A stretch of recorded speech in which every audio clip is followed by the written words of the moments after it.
There. There we go. Happy Tuesday, everybody. Welcome. Welcome. Thank you for joining today's Tuesday Live. We are going to talk about a reflection of 2022 and ways to learn from that and thrive in 2023.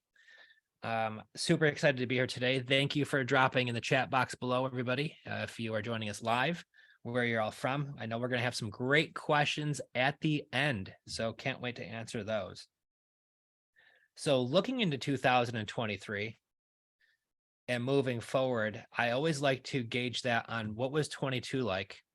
What were some of the challenges that we have had? What were some of the takeaways, some of the wins that we've had, and bunch all of that education up, right? And all that research and the whole year. And then what is that going to be to project what 2023 can look like? Even with the changing market, right? You have to strategize. If you keep doing the same old things over and over again, you can have success, but you're going to want to kind of shift a little bit. So from looking at 2022, what was that like? So I took a snapshot here, and according to Freddie Mac's primary rates of January, guys, 2022, rates for a 30-year mortgage were at 3.22% going into the year. 3.22 for a 30-year fixed mortgage, which is pretty close to record lows. So when you're looking at interest rates being that low, what is that going to do? That's going to prop up the real estate market like crazy. There was a shortage of materials, so a lot of new builds were getting pricier and taking a lot of time. So that propped up a lot of the current houses. So what was low interest rates doing and a shortage of real estate? That was causing a crazy market. We all knew that. We've all been part of it.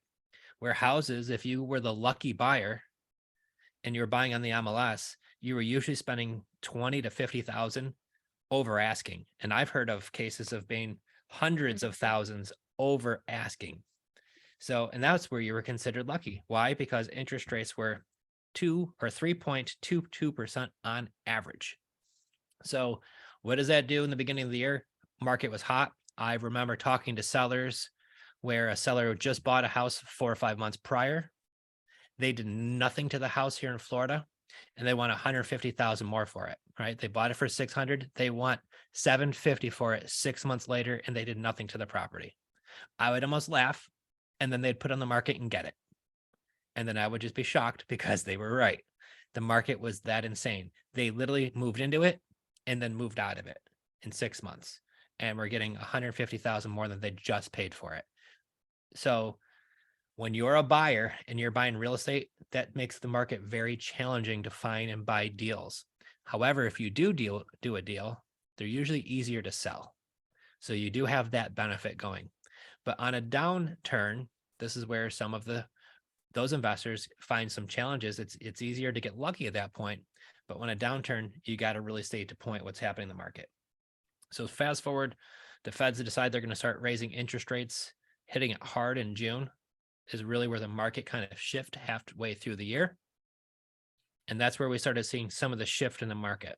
But when you see a shift in the real estate market, it doesn't happen quickly. It's not like the stock market. It could drop, hundreds of points overnight. That doesn't happen with real estate. It takes time. So what are we seeing now coming into December, where your average 30-year right now is at 6.51? It's double, right? In the last 11 months, your interest rates have doubled, almost going on a calendar year. So the Feds raised another half a point. I think it was last week or the week prior. So I can imagine in 2023, with the interest rates doubled halfway or the last year, what does that do? That's going to do a 180 in the market. 2022 was a rainbow of real estate. You had everything. You went from a red hot market to where housing prices were insane, interest rates were record low, to where you've seen the whole shift happen in 12 months to where interest rates have doubled. The housing market has slowed down significantly. You've seen that in one calendar year, guys. It takes time to usually see this. We had to see it happen quickly because the Feds were raising interest rates at almost record paces at 75 basis points several times. It happened. So for, the cost of borrowing money and things like that, it got to be expensive. It slows down the market. So on average, if you bought a house and it had a $500,000 mortgage, which in Florida, guys, that they're all over. I'm from upstate New York, so is Jen. A $500,000 house there you're getting a gorgeous, huge house. Probably a 4,000 square foot house with plenty of yard and, nice suburbs. Down in Florida, that gets you about a 1,500 square foot ranch with a tiny little yard. You're probably going to get a pool, but you might not either, depending on your neighborhood.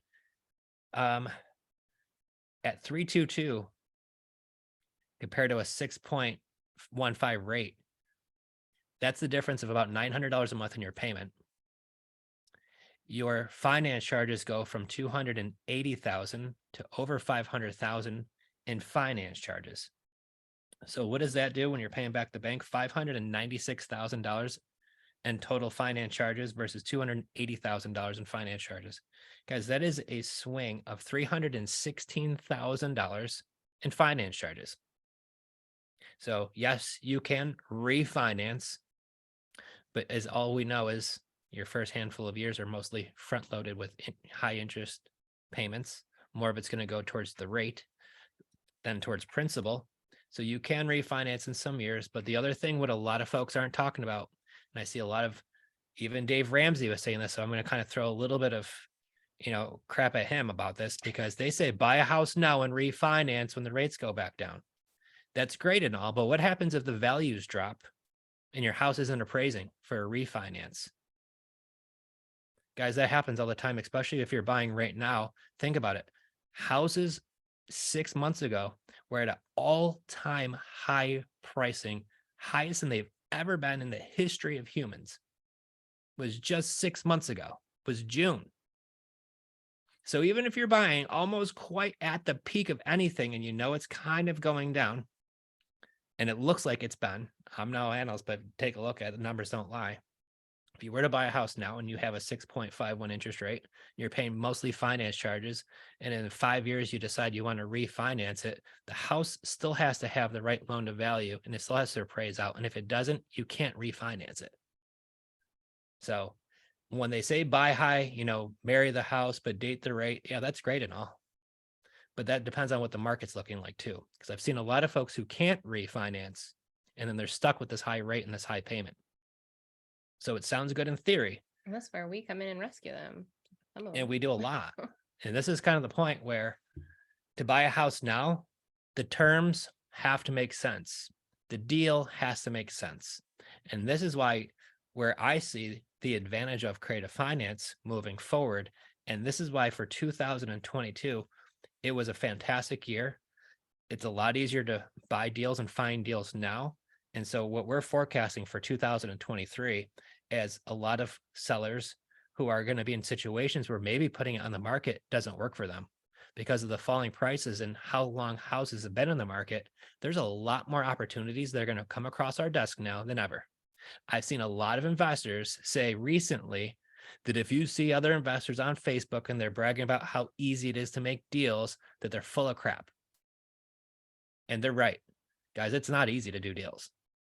But what we're going to find is we're going to find more sellers who are going to be open to terms now because that low cash offer doesn't work. Maybe listing with a realtor is not working either, and they're running out of options. So when you have a solution like this, because the folks who did mention that are cash buyers, they don't know creative finance. This is a tool that if you have this in your tool belt to be able to utilize in the right moments, guys, this is going to be a game changer for 2023. And this is why I see a lot of investors who have been cash, and they talk about wholesaling and fixing and flipping the last 5 years. Now they're all talking about creative finance out of the woodworks. They're all coming out of the blue, talking about how now they are an expert in creative finance, but they haven't been talking about it in the last 5 years. Cash has really been their specialty. Jen and I have been really focusing on this spot for a long time. And it was harder to find deals when the market was hot, but we were still finding them left and right because there's a lot of folks who just don't want to put them on the market.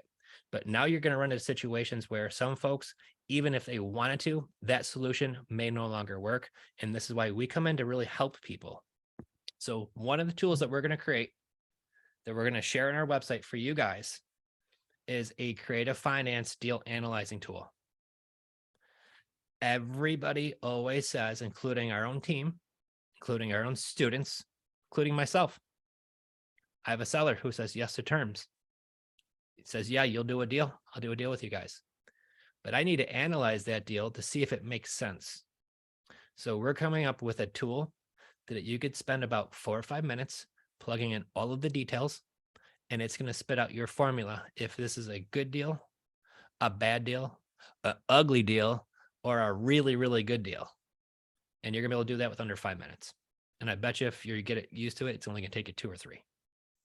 But this is going to be a clue, a real treat for you guys, because this is something that I work with my own team on constantly.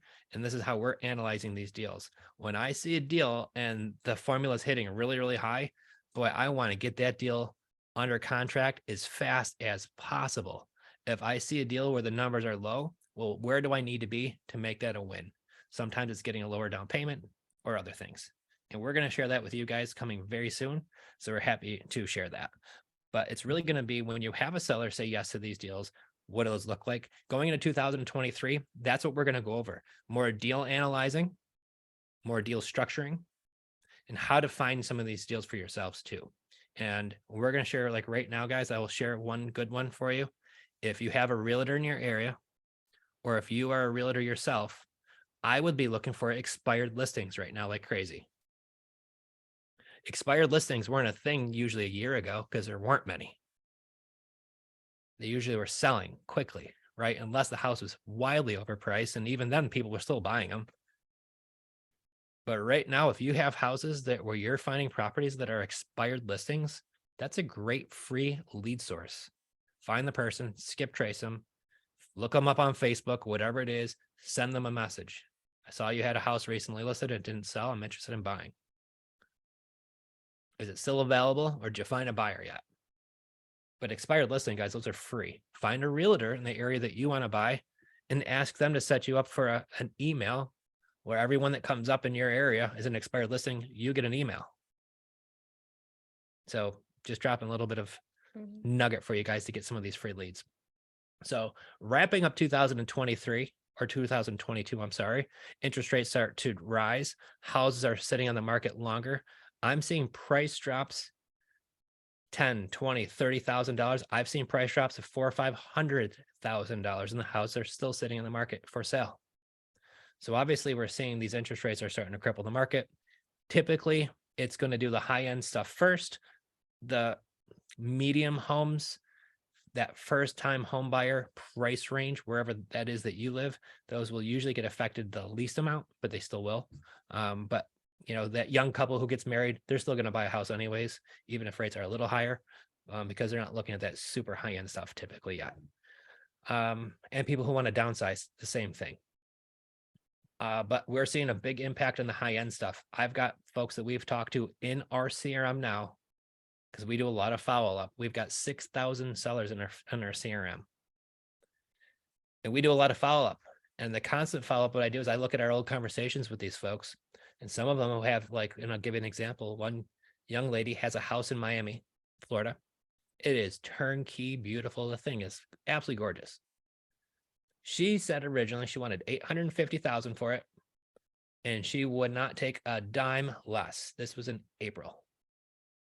She's had it on the market because we said no dice. She only wanted cash, could not do terms. And we follow up with her constantly. The house is down to $600,000. It's a $250,000 price drop, and it's still not selling yet, guys. And it's been since the spring. We're still going to do follow-up with her. We know why she wants to sell, but these are cases where these prices are coming down dramatically and the house aren't selling.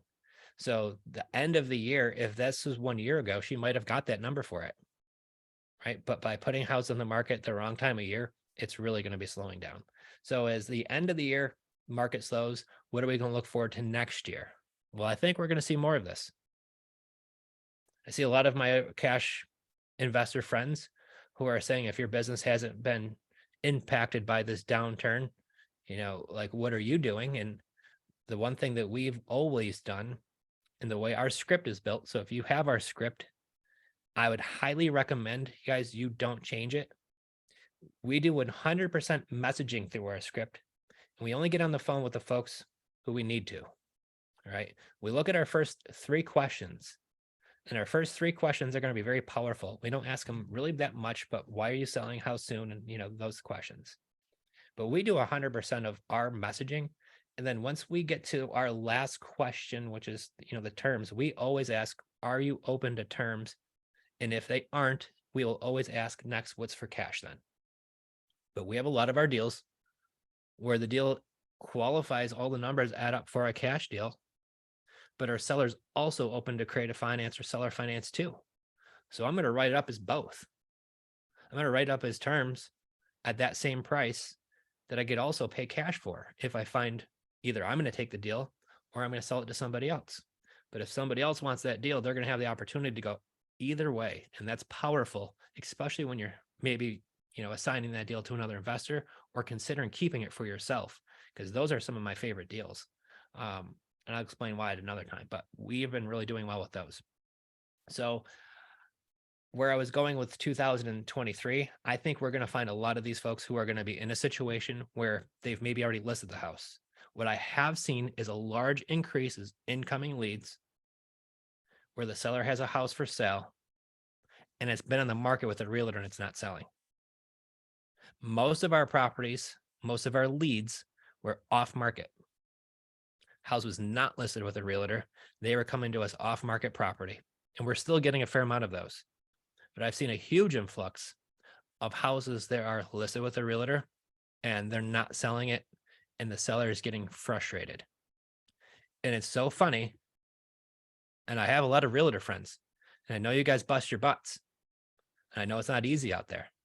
So 6, 7, 8 months ago, when you were getting those sellers 50 grand over asking, they thought you were the greatest thing ever.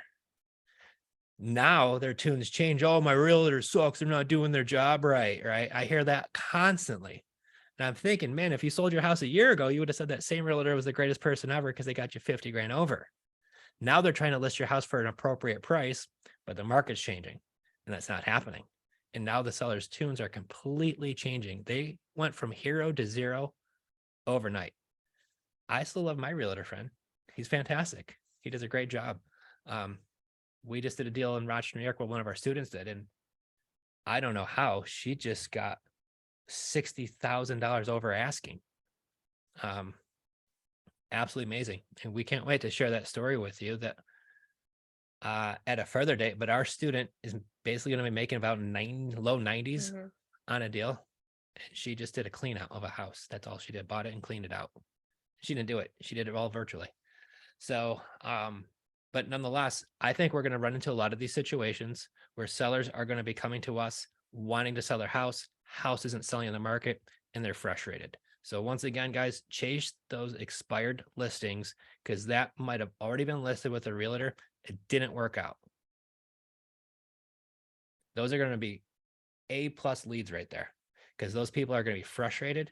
They've probably been beat down a little bit by the market. And maybe their house wasn't top notch, ready to sell on the market too.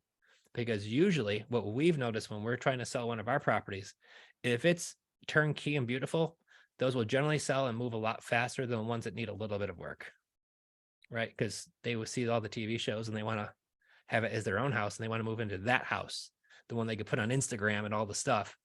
They don't want to walk into the 1979 kitchen. They go, oh, look at my new kitchen, right? It doesn't show as well. So those houses that are a little bit dated, but they might be a nice house. We just bought one ourselves. The one in Niagara Falls.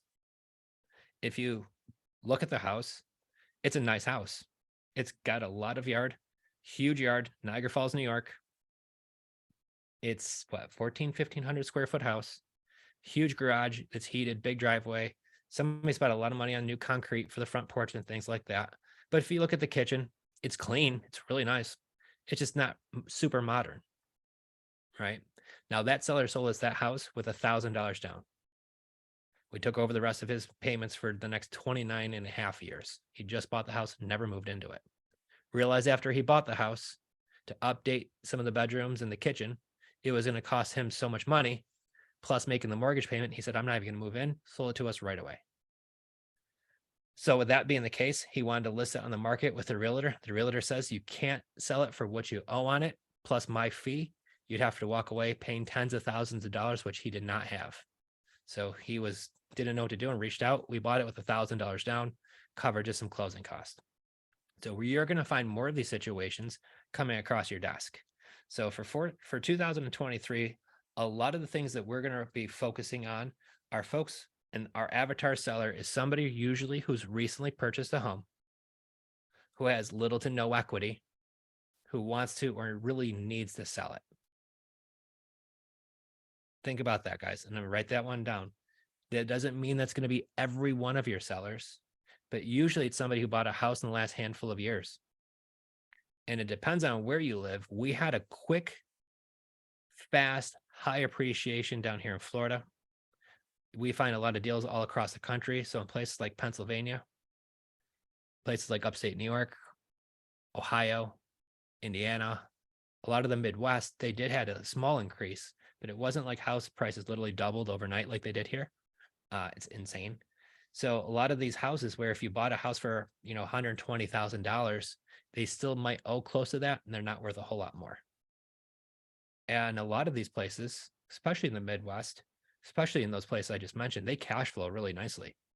And those are some of our favorite areas to invest in because those people pay well, right? They just pay well. The houses aren't overly expensive and you're into a house for usually 100,000, give or take.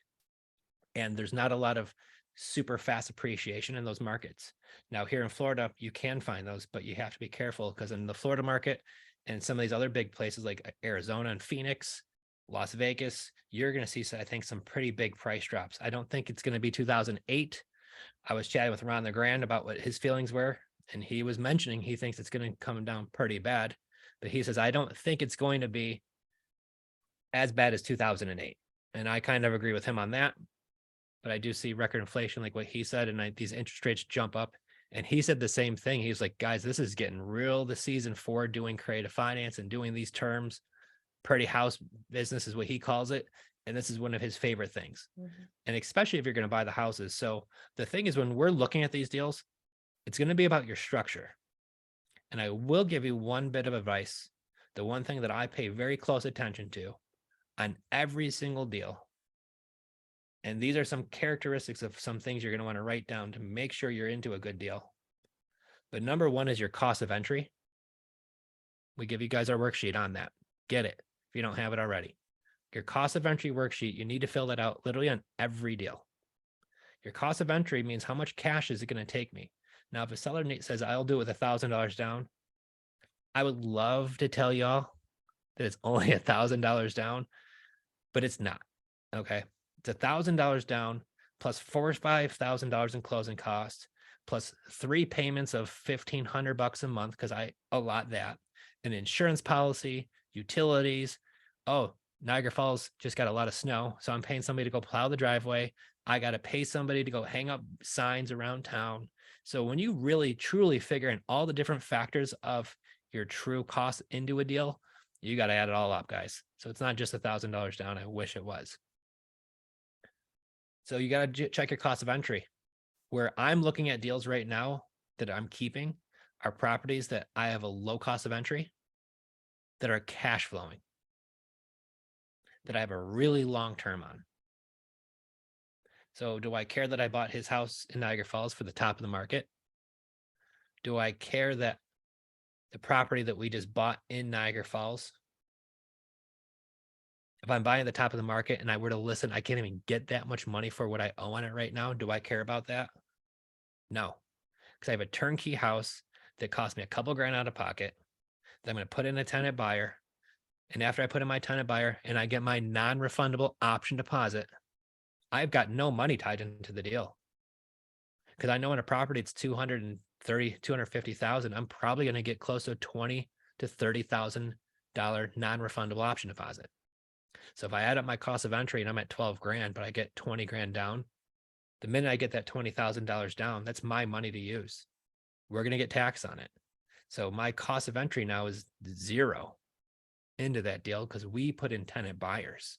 And then when we're going to rent, our cash flows more because we don't have to worry about obviously them leaving because they just gave us $20,000 down. Although it happens once in a while, but we don't have to worry about that. And the same thing for maintenance and repairs. So we cash flow really well in those deals. So that's our basic formula for finding these deals is what's my cost of entry? Am I cash flowing in the property? And then the last but not least is what's my term length? Because I'll tell you what deals I'm not doing right now. I'm not going to do a deal with a seller where I'm paying top of the range for their house. And then they want me to get them cashed out in 12 months or 24 months or 3 years or anything of that nature. If I have a seller that wants me to get them cashed out in a short time, I'm not going to do it. Now, in these circumstances, this is why our avatar sellers usually somebody who doesn't have any equity or very little equity. That's why a lot of these folks recently just bought their house, because most of the time they really don't care about getting cashed out, guys, because they don't have any money left in the deal. If I have a seller who may be down here in Florida who bought their house for $300,000, they owe $280 on it, and now it's worth $600,000 and they want all this equity. That's what happened in Florida. And it's really worth $600,000, but with that market coming down, what's it really worth? It's going to go back down pretty close to what they bought it for. Maybe not quite all that way, but it's going to pull back. So if I'm going to buy those deals here in Florida, I better make sure that I have at least 10, 15, 20 years of me doing that deal. So I'm going to go over the deal we just recently closed on, Lakeland, Florida. Seller just bought the house December 21. The house was just fully remodeled inside and out, subfloors, the sewer lines, the water lines, the utilities, everything in the house is brand new from top to bottom. The guy buys it for $195, has it for 8 months. He's relocating back to the state of Washington for family. Wants to be closer to his daughters, has some medical things going on, doesn't want to be in Florida all by himself going through all this stuff. Says, I know I can't sell my house for what I owe on it, because he owes like 192, 191. So we gave him $1,000 down and he is out of gone. I think our closing costs were 3,000-4,000 on that house too. And we're into a house for under 200,000, turnkey, beautiful house. The area rents for 1,800. Our PITI is 1,300 all in. And with rent to own, you're making the full 500. That's why we love that. We're not having to save anything for any maintenance, any repairs, and the house is turnkey. The whole house was remodeled. The bathrooms are beautiful. The kitchen's nice. The cabinets are all new. I mean, they did a really nice job. The roof, everything that you would want. That's a keeper, right? Why? Low money down, 30-year, 29-year term left on the mortgage, which we get. The house cash flows on a turnkey house. Those are deals that we're keeping all the time, even in this crazy market, right? So if 2023, you're going to come across scenarios just the same way we are. So if I have a seller who wants $50,000 down, $100,000 down, half down, I'm not your buyer, but I will follow up with you because I know over time in circumstances will change everybody and change everything. I know for sure Jenn and I did something really big this year. We lived in upstate New York. We came to Florida for 1 month at a vacation, stayed for 3 months, went back up to New York. He thought we were coming for a month. I knew we were going to move. She had this master plan the whole time. It worked. We go back to New York. We donate what we wanted to donate, sold what we wanted to sell, threw out what we wanted to throw out, and kept what we wanted to keep. And we listed our house on the market and we sold it. Literally opening weekend, we had a handful of showings, no offers. We were leaving regardless. I was just telling my sister-in-law the story today because she's here in town. We were packing up our pod. The house was half empty at this point because we were leaving anyways. We had a handful of showings on the day before we were leaving. And so lo and behold, that day, somebody put an offer on the house. But if we packed up our house and moved everything down here and it was 6 months later and we didn't sell, sure, we might have been open to different things, right? Maybe different pricing even. Luckily, because I told you earlier, we love our realtor and we do. He's amazing. If you have properties in New York, he's like the best, especially Rochester area, but he got us 15,000 over asking still and got it closed out quickly. So really happy about that. But once again, time and circumstances where I'm getting with this. He had different plays for that too. Like he knew like option A didn't work, so let's run to option B. And Right. Well, and that was the point. He was really yeah, smart with the market and knew how to adapt to what was currently going on. So we give him credit for that for sure. And he's helped us and even our student in the last deal on a number of good deals. So finding a good realtor huge. is huge. And there's some that are good, there are some that are great.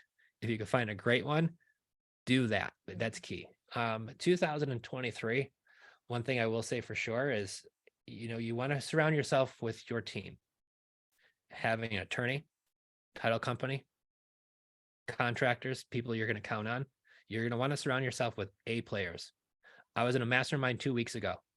Everybody in the room were 7 or 8 figures a year people. I love being the dumbest person in the room because when you're around all these heavy hitters, like my jaw hits the ground because you listen to what they're doing, like, oh my God, this is great. And one of the most amazing people in the room, his name is Dave Falk. He lives here in Tampa, actually. He buys and sells businesses. Is what he does now. He's got really, really good at getting a business, finding out what's not working well, get it to work well, get it to be super profitable, and then he sells the business. And the one thing he says is no matter what I do, I only work with A players. And he's like, and I recommend you all do the same. Because if you have a bunch of C and D players on your team, doesn't matter if it's your own attorney, doesn't matter what it is, because I've had that issue with my attorney before, right? If they're not A players, guys, don't have them on your team because they're going to hurt you. As much as they could be a friend, as much as they could be a family member, right? Sometimes it's an uncomfortable conversation. I hate having to have them, but at times they need to be done. But for 2023, you're going to want to surround yourself with A+ players all the time. You're going to want to find out a system to how to find these leads. We provide you guys with that. If you've looked at our master classes, we have close to 20 different ways to get leads. And right now it hasn't been easier. They're literally able to find leads because of the way the market has changed. You could find a ton of them for free. You don't need to spend a dime in marketing if you don't want to or don't have to. A lot of folks, I always say, and I'll be honest with you, Jen and I got blindsided once. When you sign up for mentoring or you sign up for coaching, doesn't matter who you sign up with. The one thing I always recommend is you need to ask them is, once I sign up for your coaching or mentoring, how much more money do I have to spend while in your mentoring or coaching? Because we didn't know that before. And guess what? We signed up for coaching. And they're like, oh, that's just for the entry. Now you have to spend money on this, that, and all these other things, which I gladly would have. And we did. But I wish I knew that ahead of time, right? So a lot of what we do, there are ways that you can spend money on leads, but I'm going to try to talk you out of it for as long as I can and say, guys, there's so many ways to get free leads first that you don't even have to go down that avenue unless you want to. And if you want to, there's a lot of cool ways to do that too. And we're going to share all of the ways that we're doing it. And right now, like I said, I don't think it's really been easier. So 2023, how to surround yourself with A+ players, how to get in front of your sellers. And then once again, if you already have our scripts, what I'm going to always recommend is always, always, always, as hard as it is, but don't let it stick to that script. And our folks give us the offers. If they say no to what I always call the $1 million question, the next question I say is, and this is something that Ron taught me a long time ago, but if I were to pay all cash and close when you're ready, what's the least you'll take for the property? And then is that the least you would do? So no matter what, I'm going to always ask the cash question. And then I'm always going to ask the terms question first.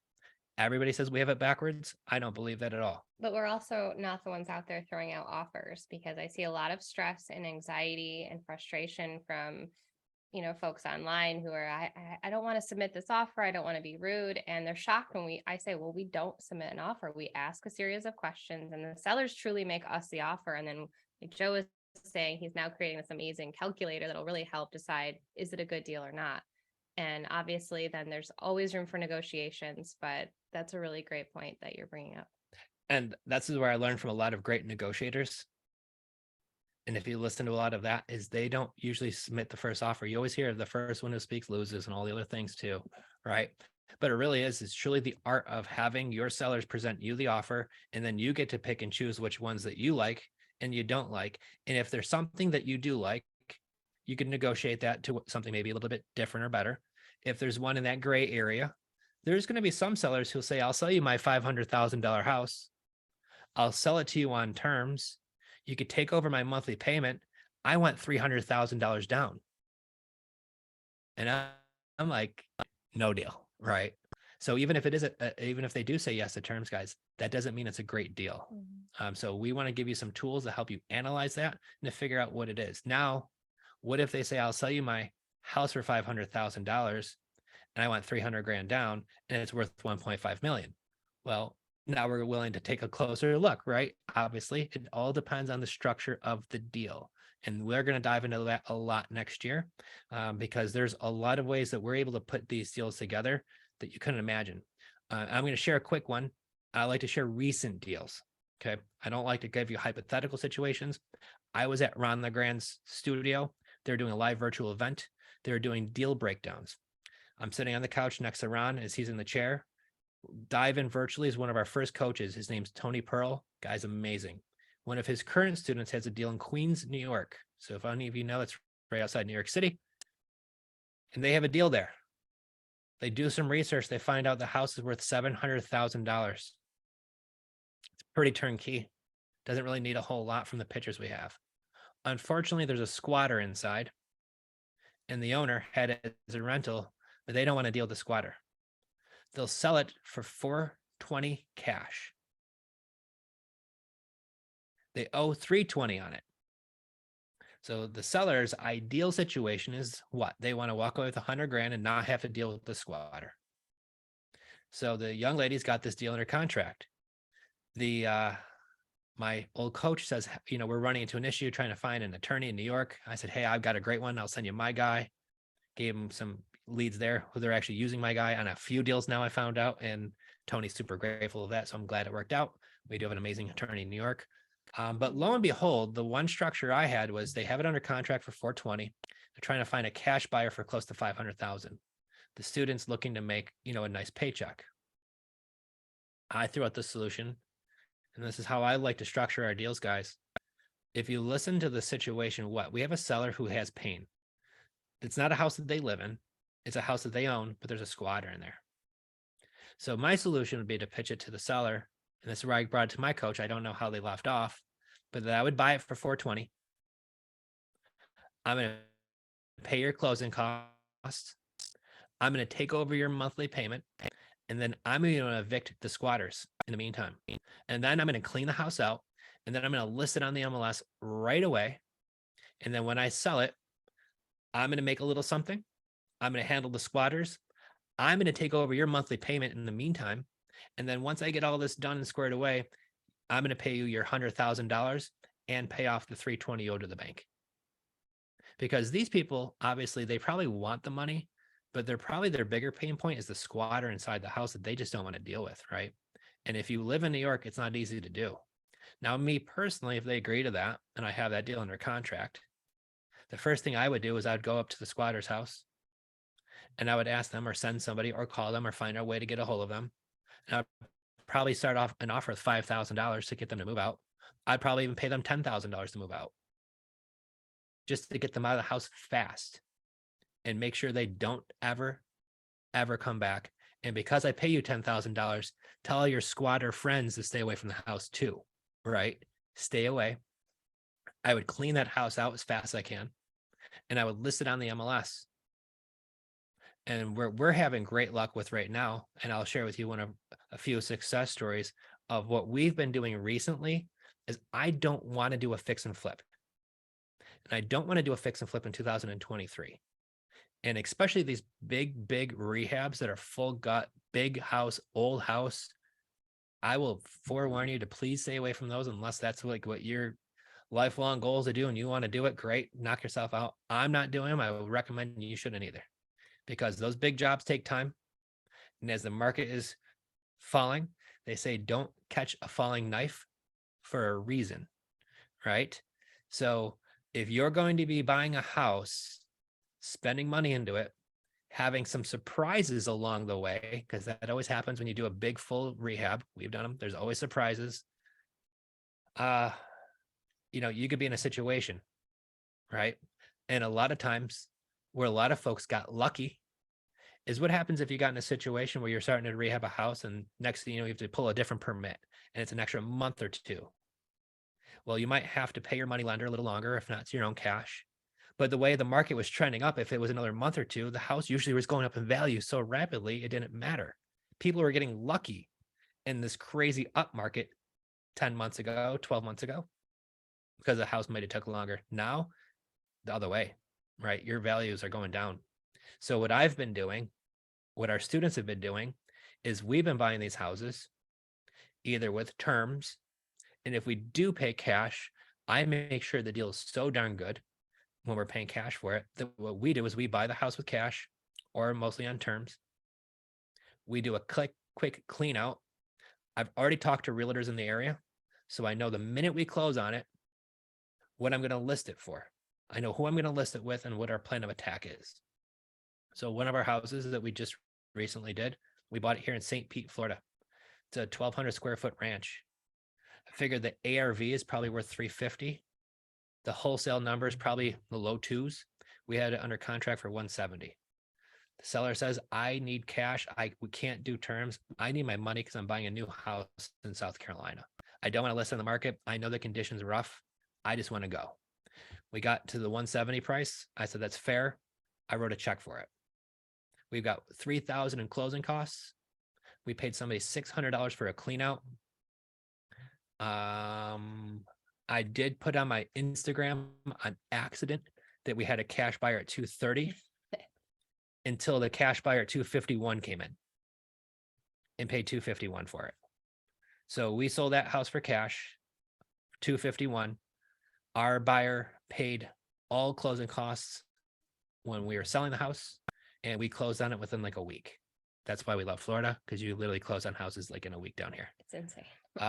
New York, that would have been like 3 months. So either way, the great thing about that story was have it under contract. It's a really nice deal, guys. I didn't expect to get 251 for it, but what we did was we put it on the market. This is one of the strategies that we've been doing, using a flat fee service. I told us to run the grand, and he looked at me like I had two heads out of my shoulders, picked up his phone, and he voice messaged his assistant to start looking into it and asked me to email him the service that we use. And I did. Every state has them usually. Here in Florida, it's like $90. Your house is on the MLS. You have an app. The realtors will message you when they want to set up a showing.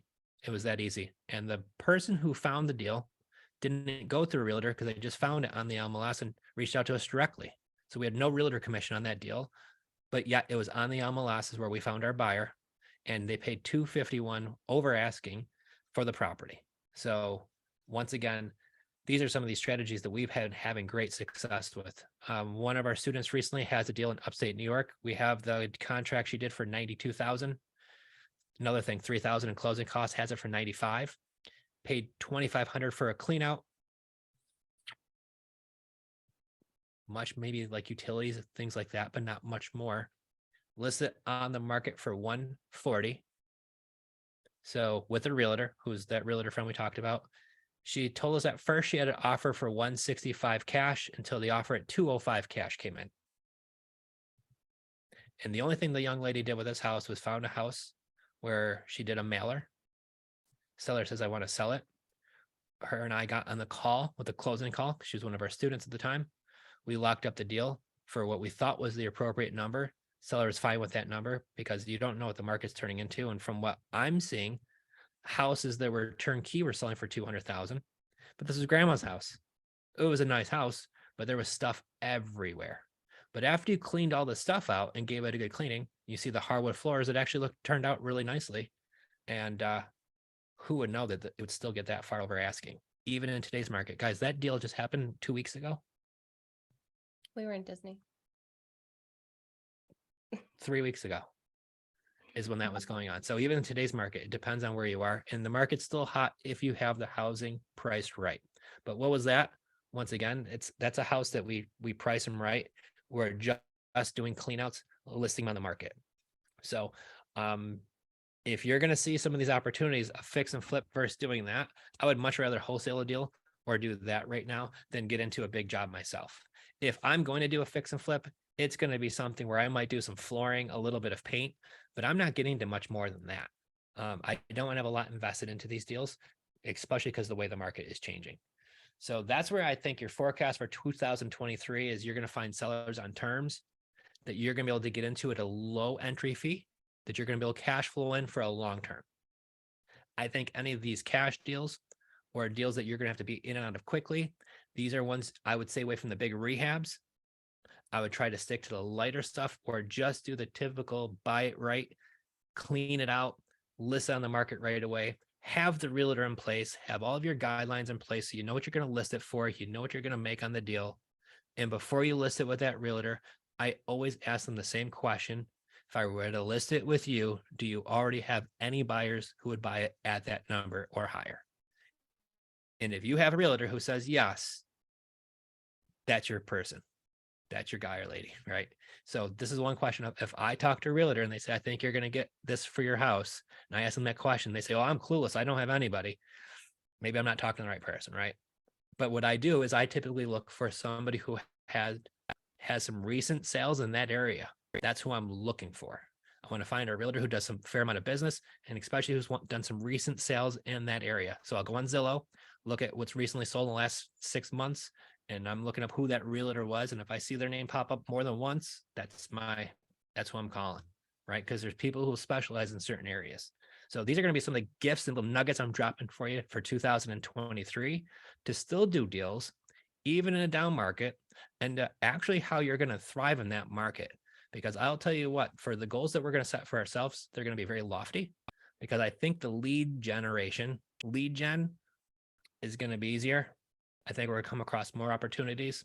So knowing how to effectively make these deals and these opportunities, this is the real gift. So are we going to do some cash deals next year? Absolutely, where the cash deals make sense. But I'm going to really want to focus on a lot of these creative finance deals to where we're able to get into them low cash flow. And then our specialty is rent to own, put in a tenant buyer. So all that money we have into the deal, that entry fee, we get that back quickly. We're usually profitable or pretty close to it, and we're cash flowing right away. And you can start accumulating rental properties quickly, especially in this market. And I think this is going to happen for the next year, possibly even 2 years. We're going to have a great opportunity in front of us. So this is why we're going to come live every single Tuesday, share with you with what we're doing, what we're having success with. And same thing too, if you guys want to learn more about this is why we do this for free every single Tuesday. We do have other resources. We have our creative finance playbook, guys. This is years in the making. We've spent well into the 6-figure mark for Jenn and myself, as far as being with other coaches, mentors, mastermind groups. Just this year, we're with Sharper Solutions at the beginning of the year, who were huge. They were super helpful for us. Learned a lot from them about business, about process. If you haven't looked up Sharper Solutions, Gary and Susan Harper, they are in all the mastermind groups. They work with every big investor almost across the country. These people are fantastic. We went to Columbus, Ohio for Tiffany High and her husband, Josh High. They do 30, 40 deals a month in Columbus, Ohio, guys, not in this big, huge market. And those two are crushing it, and you get to see all the behind the scenes stuff of what they're doing to make them successful.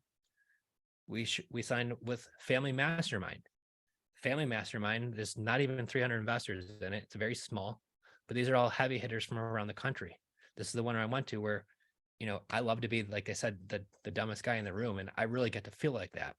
And so where I think for next year is, where are we going to go with this, right? Where are we going to go with more of this education? And this is where we're going to share this with you guys. Everything that we're learning in this, we kind of compile it all and give it back to you. So plus what it's working in our business, because I will tell you what, they're not doing a lot of the stuff that we're doing. And when I told Ron our marketing and some of it about it, he's been doing this for 40 years and the guy's jaw hit the ground. So that's pretty impressive.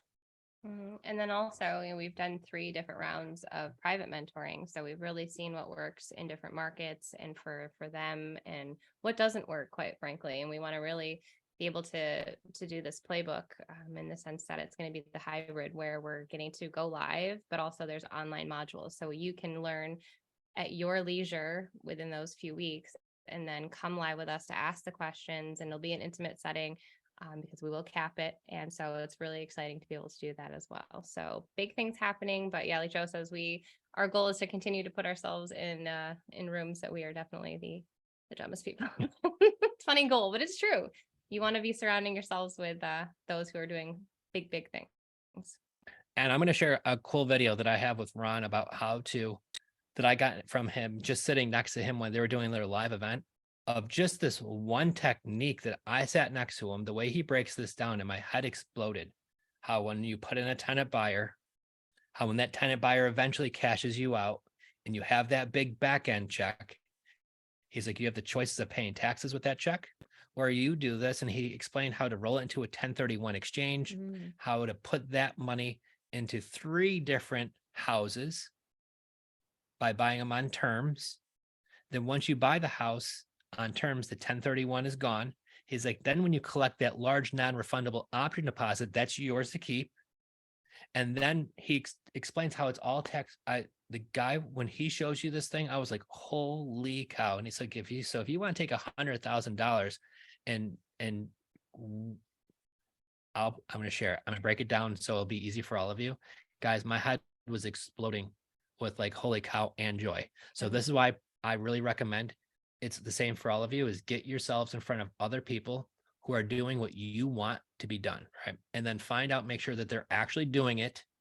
Like I know Ron the Grand is doing all of these things. We were talking about live deals that he's still currently doing, guys, and he's almost 80. He doesn't need the money. He's doing it for the sport of doing it because he just likes doing it. And he's explaining to the one deal, he's like, oh no, and if I'm going to be doing terms, I'm paying this price for it. He doesn't know it yet, but that's what I'm paying for it. And I'm like, there you go. I absolutely love it. And he still does not care. He's going to do deals. Doesn't matter. Nothing's stopping him. And the thing I love about Ron, and this is why I'm such a big Ron fan, he doesn't need to do it. He does it because he loves giving back. He does it because he loves sharing. And this is the inspiration for Jenn and myself. And this is why we come here every single Tuesday, is because her and I are the same way. With Gary and Susan Harper, they make you take a personality test. And for me, like meeting with all of you guys was like super like off the charts high for me. And same thing for Jenn. So we love to give back and share with you guys what is currently working in our business and how you guys could do the same thing too. Because if I didn't get to meet Ron the Grand and who that was, I would not be sitting here in Florida, where I'm not going to get you guys too upset. But it's not that nice out today. It's only in the low 60s and it's sunny out. There might not be a cloud in the sky. If it is, it's tiny, but it's not 80. But it will be this weekend, so don't feel too bad for us, okay? But this is why we're able to move from upstate New York in the frozen tundra down to sunny Florida, is because of Ron the Grand. Yeah, exactly. I see Jay's got 26 degrees. I can't say I missed that at all. Not at all. But it's because of that, right? It's because of real estate. And it's because especially of creative finance, guys. When my job was closing in New York, if I didn't know how to buy real estate without using banks, without using our credit, and very little to no cash, and the little cash that we did have to use, how I could get that back quickly because I have the right strategy, I would stuck be in my job still. But because of having this gift of the education, I could pick Jenn up and the kids, and we can move anywhere across the country and buy and sell real estate virtually, like we do, and be able to make all the kind of income that we want to do and make deals regardless of the market being red hot or even in this market. So this is the true gift. And this is why we come share it with you guys, is to teach you the same things that we were lucky enough to find in our lives. So enough of me rambling on. I'm going to get to some questions, and we're also going to start, I like to have where it's going to be basically going to ask Joe. So if any of you have questions that you have during the week, maybe you want to send them in. If I could get to them Tuesday, great. And maybe during the week, if I have got some time, Jenn could record me or somebody could record me and I could just drop them right in the group. Put the kids on that. Go record daddy. Ask him these questions. Well, I got to say, I did a real estate with my daughter. I know. I got to share that in the group too, because my daughter is going to be 10. And this young lady has been to so many properties with me. We even share a nasty story of having bugs all over us. Oh, the fleas, yes. But one question did come in. So let's start off with that one. It was from Marty. So if you're watching later on, Marty, thanks again for reaching out. He wanted to know, going back to the realtor conversation, because you brought that up, how do you suggest incorporating a realtor commission in a seller finance deal? My broker allows me to waive my commission on 3 personal transactions per year, but obviously the intent is to do more than 3 deals per year. So I would ask your broker in that situation, moving forward, if you wanted to do more than 3, what would they do for you? I know when we are talking with realtors, and we've bought in houses off the MLS where the seller reached out to us, says, I have a house for sale. And I'll give you one of the examples where she had the house. She moved in with her boyfriend, now fiance. They're going to get married. Her house is sitting there vacant. She can't afford the payment anymore, and it's sitting there vacant. It's been on the MLS for a while. The realtor is not selling the house. Not the realtor's fault.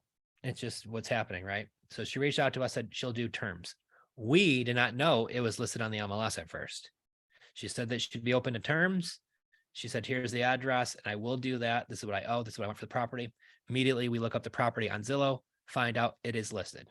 So we tell her it's listed. She said, yes, it is. Here's my realtor's information. We reach out to the realtor. We explain to them that the seller reached out to us and had conversations and is open to terms. We explained what the terms are that we agreed on, negotiated their realtor's commission. Right. And then we write that deal up. We have the broker write the deal up. We make sure that everything's done right. We sign off on it, move forward. So how we like to do terms deals is, I'm going to want to negotiate the deal. If that has been sitting on the MLS for 5 months and the house isn't selling, I don't think the realtor is entitled to a 6% commission, honestly. Especially if they didn't bring me in as the buyer, right?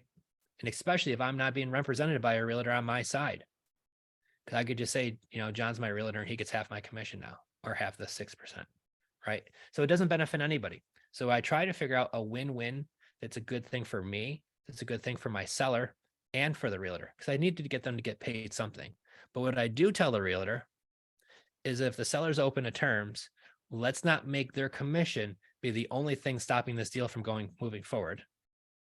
And what does stop deals from moving forward are high cost of entry. So if I have to throw a 3 or 6% commission on top of a house especially here, $500,000 house, 6% commission is $30,000. Plus I got to pay closing costs. Then I have to add up my cost of acquisition, guys. And my cost of acquisition is 50 grand. Maybe that's too high to do the deal. But maybe that realtor says, listen, you just give me $5,000 and you're in. Okay, we're talking now.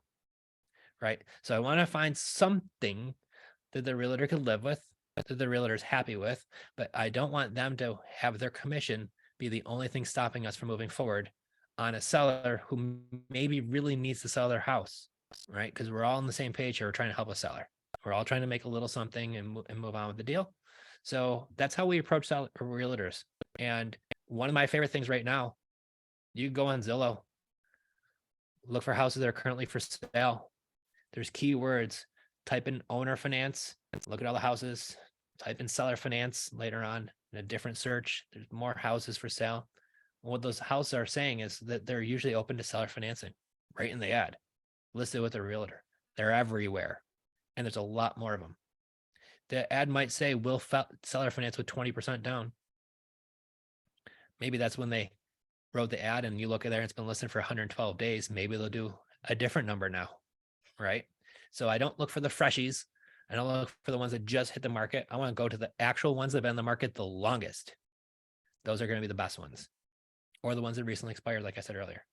So a lot of good things you could do with realtors, guys. And I will say, if you can, and sometimes you see the realtor investor do a little bit of this, there's no need for that, right? Because really everybody's just trying to do the same thing and buy and sell in real estate. So if you can figure a way to get along with people and make it a win for everybody, and I don't negotiate with a realtor and say, you're gonna do this or you have to do this.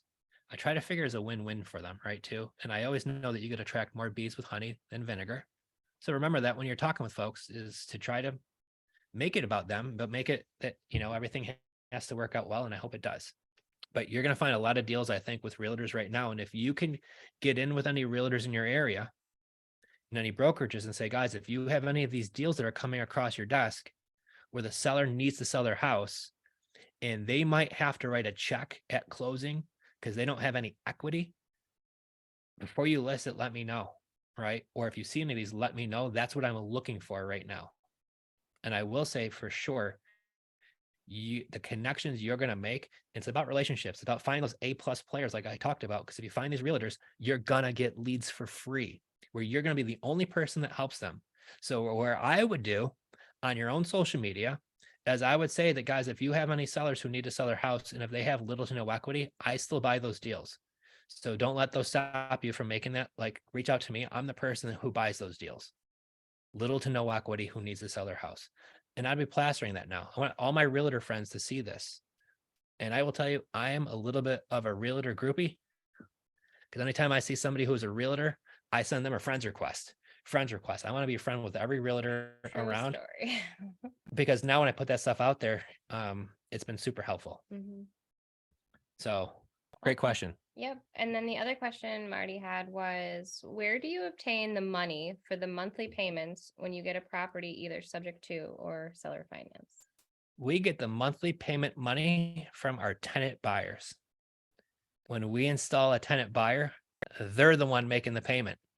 So if we buy a property with creative finance, if I understand the question correctly, is where do we find the money to make that monthly payment? We find that from our tenant buyers. That's why we turn these into rent to own. You could use it as a rental if you like. You could use it as an Airbnb. You could do midterm rentals to traveling nurses or other professions. You could use it as a halfway house and things like that. There are companies that do need those, right? Who manage those places. For me, I like the tenant buyer method, to set it and forget it. You collect 10, 20, $30,000, you put somebody in the house, and hopefully you never hear of them. And Jen actually reminded me today of a property that we own that I said, what house is that? And she told me which one it was. And I said, I forgot we even own that house. Must be nice. Because guess what? They pay rent every month on time. I want that to happen to you guys too. Yeah. Well, I know about it because I'm still the property manager, but we're working on that. But then I also wonder if Marty, if he was asking if like how we pay it. And for that, you could do a servicing company, or you just automatic bill pay. Being mindful of situations of sellers, obviously it might take a little bit to get a tenant buyer or a tenant. So having a little cushion to be able to pay that is important. Always cross your T's and dot your I's when taking in. yeah. That's why when we do our cost of entry, we always set aside 3 months worth of payments in the cost of entry. So when I do buy a deal and I do have to show up to closing with closing costs, I have 3 months of payments set aside, knowing that while I'm looking for the right tenant buyer, I've got that money allotted to make the next 3 payments. So the first person that comes across my desk with $2,000 down, I'm not desperate to just say yes to them, because guys, you're not going to find the first person usually right out of the bat. It takes a little bit of time to find somebody who wants to buy the house, who likes the house, who has a large enough option deposit, right? And that's acceptable. So you want to build yourself enough time. A lot of times what we'd like to negotiate is no payments for 30, 60, 90 days. If the house is free and clear and I'm doing seller financing, I will say I negotiate 90 days till first payment all the time. And then I still set aside 3 payments.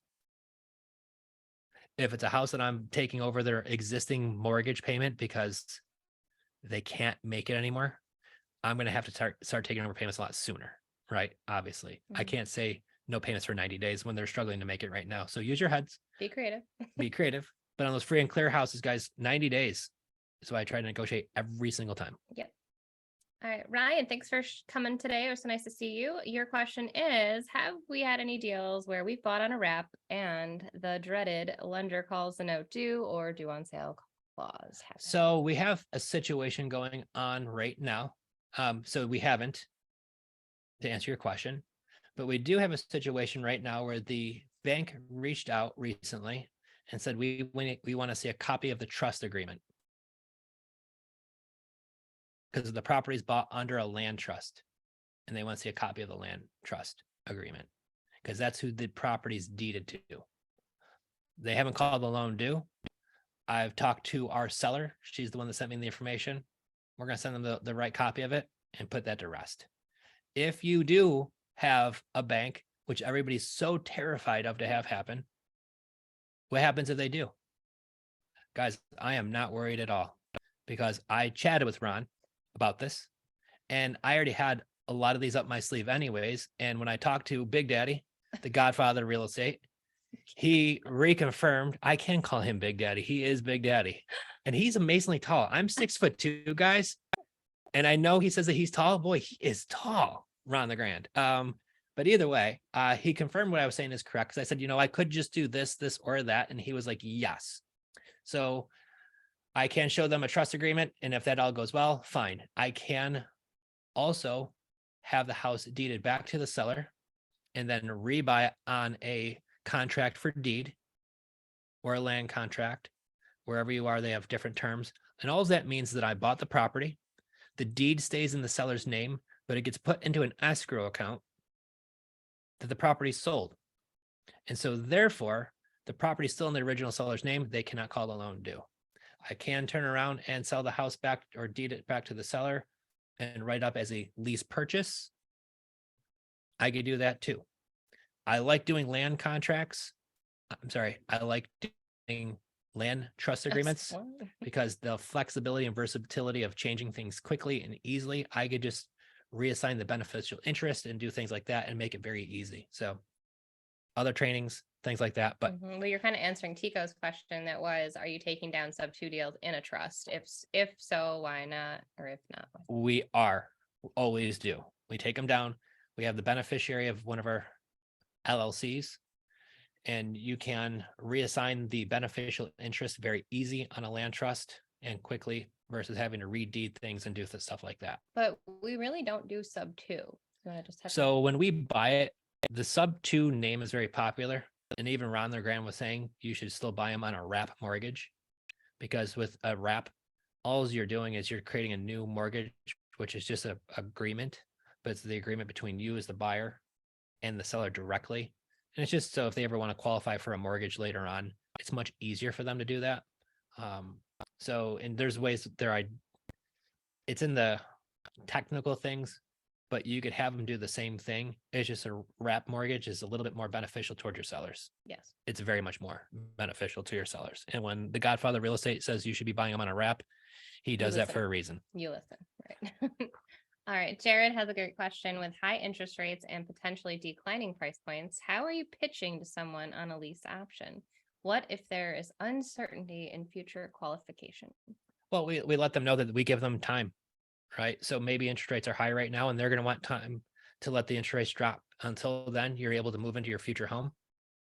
You're going to know the landlord's not going to sell the house from underneath you and that you have the option to buy it down the road.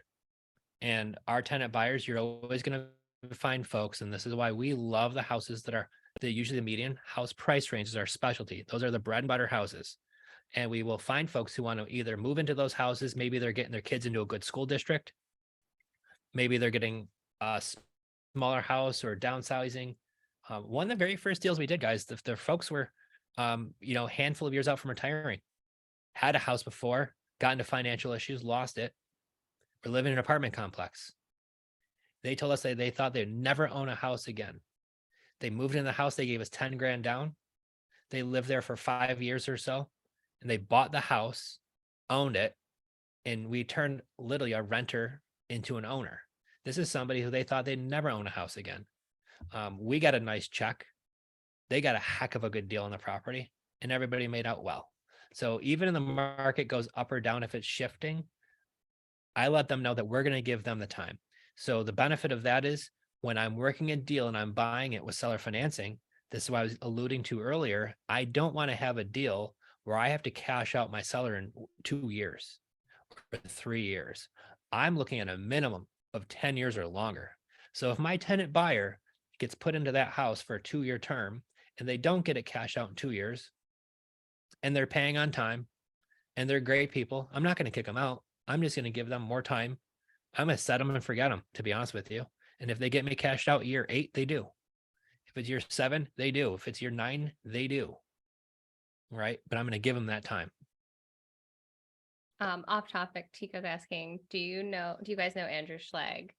We do. Andrew's an awesome dude. Yeah, he actually had a great conversation with him last year, and such a sore subject because we're supposed to meet all of these people, but the hurricane came ripping through in September. So Hurricane Ian got us. I'm really looking forward to meeting all of them, like the whole gang, the Ron the Grand Crew. They're all amazing. And so yes, we do know Andrew. A lot of folks that you see in the education business in the investing world right now are a lot of them. There's, the Mount Rushmore of the real estate investors, and Mhm. Ron is definitely out there. So a lot of the folks who have learned from this are, Creative financing, pretty house business. are, Ron is but he's impacted a lot of people. the peak of it all. Oh, Adam. All right, here we go. I was waiting for a good one from you. Do you use the same trustee LLC for every single property you buy with a land trust? Or do you create a different LLC to serve as a trustee for every deal? My concern is your trustee is public record. If you use the same LLC as trustee for every property you buy, then couldn't a predator or creditor look at them all? So on your public record, what it's going to show generally is going to be who's deeded the property. The deed is going to show the land trust. Which it does not show is going to be the beneficial interest or the trustee. Depends on what state. However, what we do is we have one LLC as the trustee for all of our accounts.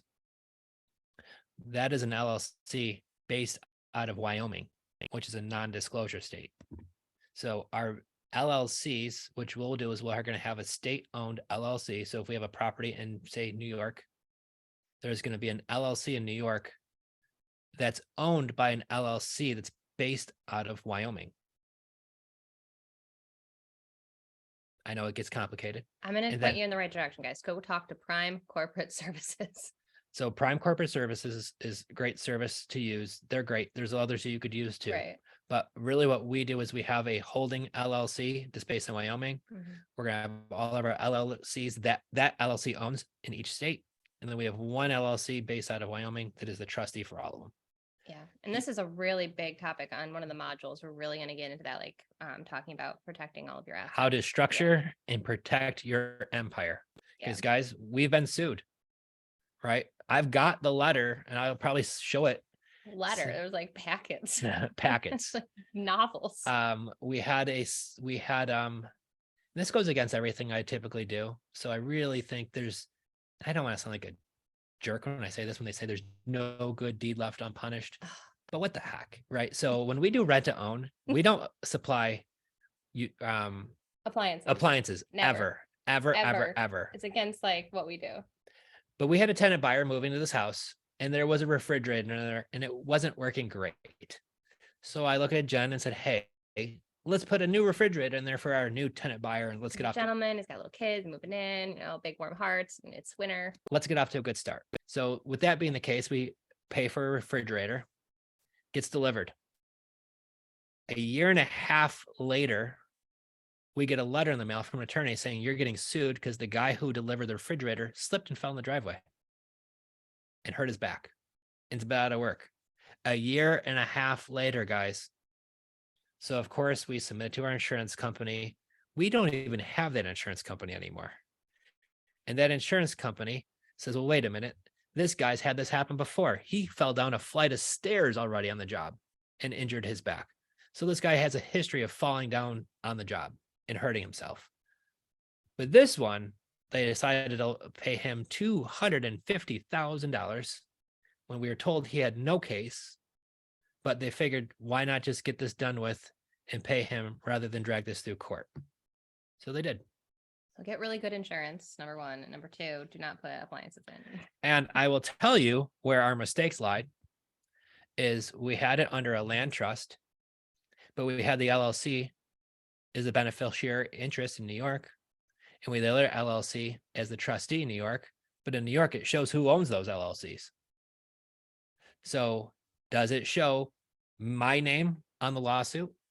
Does it show one of my LLCs in the lawsuit? Does it show my other LLC in the lawsuit? Does it show the land trust in the lawsuit? And I don't even know if they found out like my dog's name because it might have on there. You weren't in there. But that's what it boiled down to. So if this was all done the way that we're structuring our empire now, they would have found how difficult they would have literally had to fly to Wyoming to find out some of this stuff, and it would have been so not worth it for them. They probably would have just dropped it all together. Yeah. It would have made it So we very were hard. on the right track, but definitely now we are know when you know better, you do better. So, and the more we can learn, we want to pass it off to you. Yes. So if you're just starting out one property or you have a handful, definitely connect with Prime and structure that properly. And you should do it now before you start growing too quickly Yeah. or too many houses. The sooner you get on that, the better, I will say. Well, thank Great you, question. Kat, saying this is worth thousands of dollars. I know we probably are giving a lot of information for free here, but hey, Merry That's what we're Christmas, Happy Holidays. Elijah is asking, how many houses do we have and when is enough, so to speak? So we have that question with ourselves all the time: is when's enough? Really what I want to boil down to is I don't know that answer. I don't know the answer of when's enough is enough, It's a personal preference, I think. because to me, I think I look at Ron the Grand. He started in 1980. It's 2023 next week, guys, and the guy's still doing deals. So when's enough? It depends. I will tell you, I like doing this for the fun of it, to where I'm strange. I do have some fun things I like to do outside of work, but I also really enjoy doing this. I enjoy it for some odd thing. I always have. So I don't know if enough's enough, because to me, it's like playing a video game in real life. And And for I me, enjoy too, playing the game. It's about helping people, because when you really do get in there and you realize how many people need homes to live in, to rent, to own, and then you see these sellers who truly can't sell on the market or whatever their reasons are, and you have these really great relationships with people, that's what keeps me wanting to grow. So, and then I don't know, I don't have a number in my head, but we always used to joke around, we'd say like 100, but It's gonna be more than that. probably more. Could be a lot more than that. But it's also when you do rent to own, you sell them off, right? So it's like what is it called? It's a Ferris wheel. Ferris wheel. So I always say it's like you have a Ferris wheel, and once they get on, you're collecting that big non-refundable option deposit. While they're on, they're spinning every month, you're collecting your rent. And then once a couple start getting off, that's when you collect your big back end check. So your goal is to keep filling the Ferris wheel and get that thing loaded as big as you can and let that rock. So that's our goal. But it's also, I think it boils down to a lifestyle thing too, of what your financial goals are.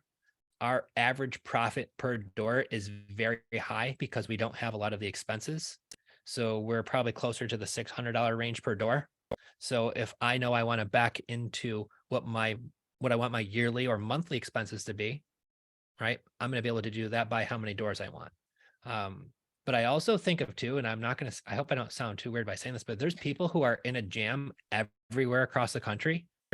Some of the things I want to do today that I just kind of got sidetracked from is talk about some of the deals that we learned the most from last year. And one of the deals I learned the most from last year is, I don't know if you guys heard about our deal in Marco Island, Florida, but Marco Island is outside of Naples, Florida. The seller reaches out to us on one of our Facebook sponsored ads. Wasn't even like she hit get quote. She just left a comment on our ad, guys. And she writes on the comment, 900,000 and it's yours. So if anybody writes on the comment, you're like, wow, that's a high price house. We do the typical sending you a message. She sends us the address. It's on Marco Island, which is the 6th most affluent place in the entire country. So very, very wealthy. It's a small tropical island outside of Naples, Florida. So all the rich people in Naples, Florida, when they want to live even more high end, they go on this tiny little island. It's a house built in 1991, 2,000 square foot house on the water. It's worth $1.8 million and 900,000, and it's ours. So we do that deal. But what did I learn from that? I learned a lot. I lost some hair from it. I can show you. I got some extra gray from it. I got my first gray hair from that deal. I could show you. But the one thing I did learn is when we sent people to the house to go take a look at it, there was like missing windows. So when it rained inside the house. Guys, this is a 30-year-old house in one of the richest places in the country. And there's still properties like this there. So if there's houses like this on Marco Island, they're everywhere. There's sellers who are in a jam everywhere. And you couldn't believe some of the situations that you're going to come across. So the more marketing you do, the more leads you're going to get. The more leads you're going to get, the more situations you're going to come across, and the more stories that you're going to hear from sellers who are in a situation. So knowing everything that we can, if we could help them out, turn it into a deal, help out a tenant buyer, it works out well for everybody. Yeah, these nice houses where people are like, you walk in and you can't believe that somebody that is in a really expensive home like this is living like that. And, it just makes you realize like, I am really needed because they're too embarrassed to list it. They don't have the money to fix it up. And they felt comfortable enough with talking to people on our team or with us that, they invite Joe into their home, one that he did recently. And yeah, I just feel like there's a place for us. And when you are compassionate and you are speaking to somebody emotionally and with a heart, they want to do business with you. And a lot of times their other option is probably like bankruptcy or, just losing it all. Or closing. Yeah. Well, and this is the kind of the point is, why do people want to do business with you? If you see the condition of some of these houses, Jody was her name. She even says in the comments that she's got realtor friends and broker friends right on the island. But why didn't she not list it with her friends?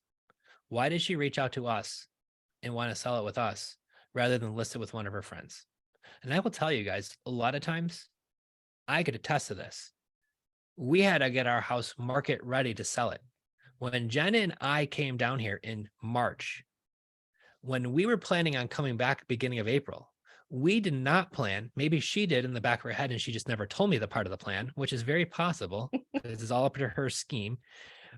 But we did not initially have planned, or I did not, that we were going to come back in June and get our house ready to be put on the market right away and then list it. I would never have done that to us on purpose. So a lot of times people don't want to put their house on the market. Now, we live in a beautiful house in a beautiful neighborhood. There's no way myself or Jenn would let our house get into that type of condition like we've seen some of these properties. But I will tell you, it doesn't matter if it's in a high-end swanky area in your town or in Beverly Hills, California, or anywhere. It doesn't make a difference. These properties are littered across the whole country. But to me, I would be surprised.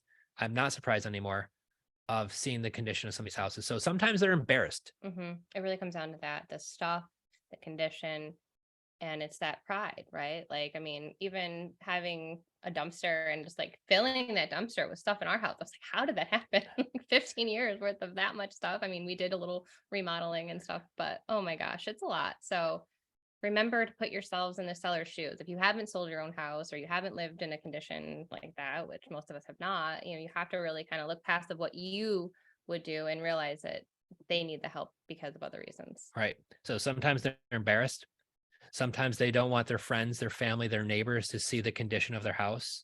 That's a big one, guys. I will tell you, that is a huge one. They want to sell their house on the down low. Okay.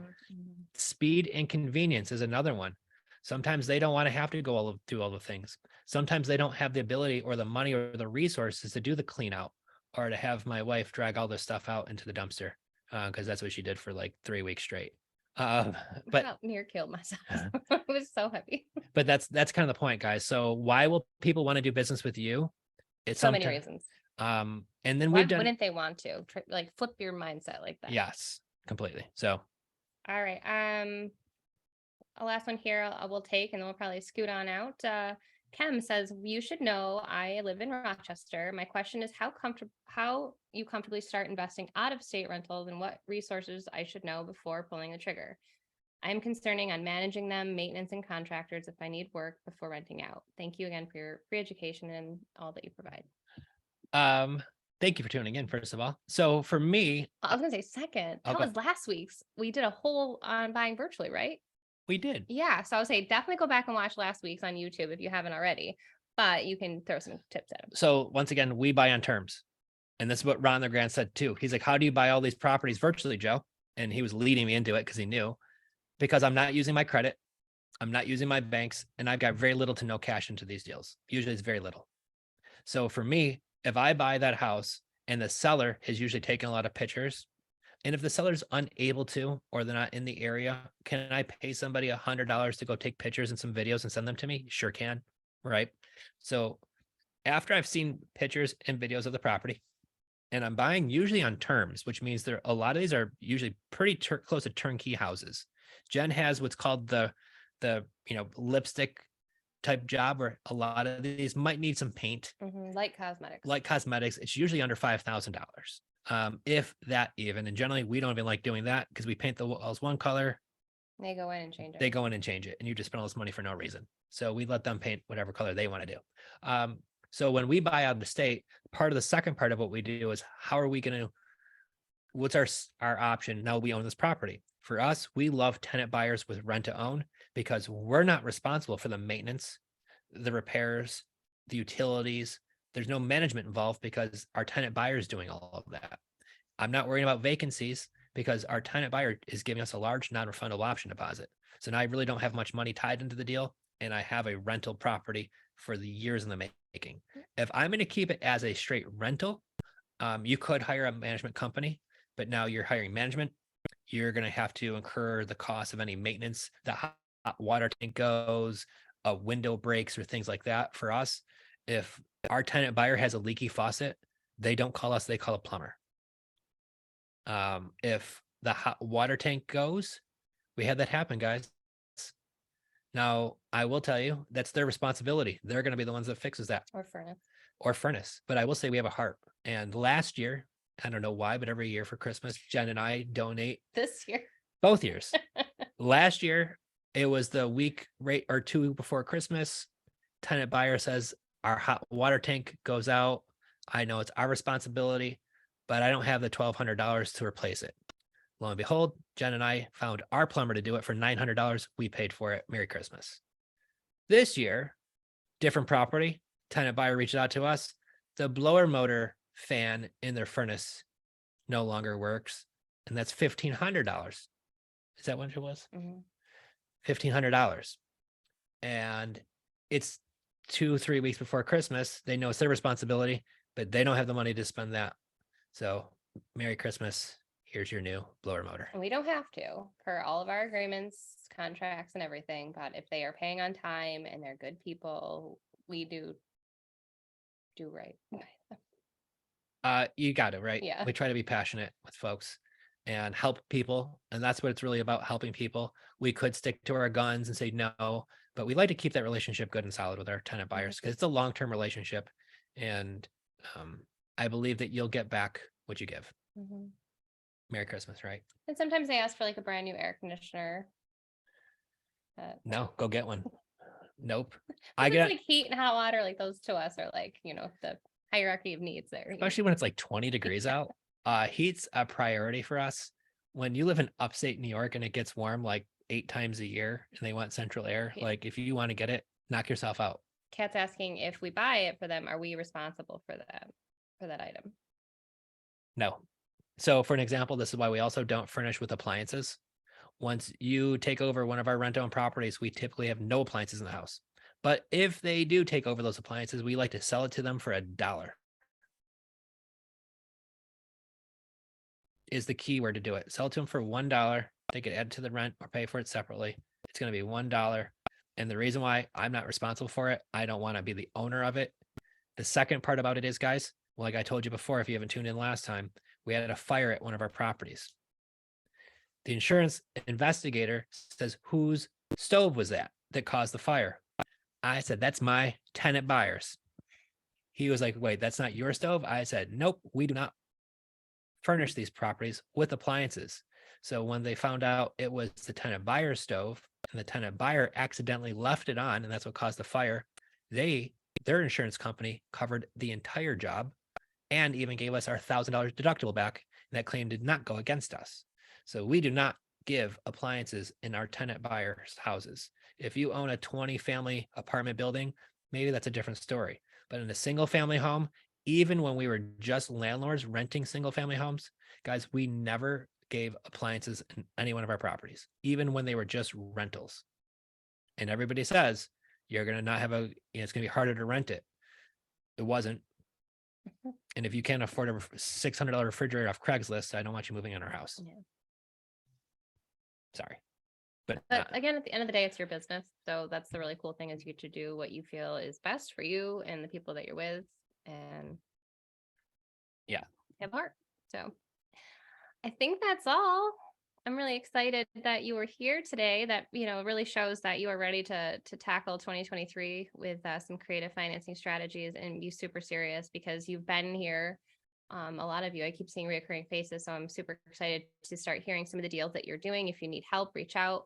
We have our programs launching here in the new year, and we're really, really pumped for all that is to come. And so thank you for being here. And again, if you have any questions, drop them in the group. If we don't answer them in the group, I will compile them and bring them to the live, because he likes to be able to explain them. Sometimes it's hard when people are asking questions. I try to respond in the group, but it's a lot easier just to speak some of these. And if you want more in-depth training, then by all means, come join us in our 3-month program. We're super pumped for that. So happy New Year, everybody. Anything you want to add? Next Tuesday, guys, Oh, yeah. we're going live again. Oh, yeah. Can't wait. Every Tuesday, we're going to be here sharing more of this stuff. So if there's things that you want to hear, please send us a message. But I will tell you, going forward, I constantly want to talk about the recent deals that we're looking at, some of the marketing that we're finding success with, structuring deals. Is this a good deal, bad deal? And then any input that you guys have, I want to give that feedback too. So if you have any questions, during the week that you want answered, shoot them Jen's way or in the group, and maybe I'll just go live real quick or record it and drop that answer in there and tag you in there. So if you got any questions in the meantime, please reach out. If not, guys, 2023 is gonna be a rocking year, and I know I'm looking forward to it. So for you, set your goals high. Definitely not just be a student, but get your feet into it. Now is the time. Like, do you want your own house on terms? Because I know I do. And that's the neat thing about it is I know for sure we're going to come across one deal that's going to come across that she and I are going to look at it and say, oh boy. We're close. We keep getting close. We're closer and closer, but it's there. You guys can do that too. Yes. So if you need anything in the meantime, reach out. If not, guys, we will see you next Tuesday. Next year. That's right. Cool. You guys you are. I love it. All right. Bye, guys. All right. See you guys.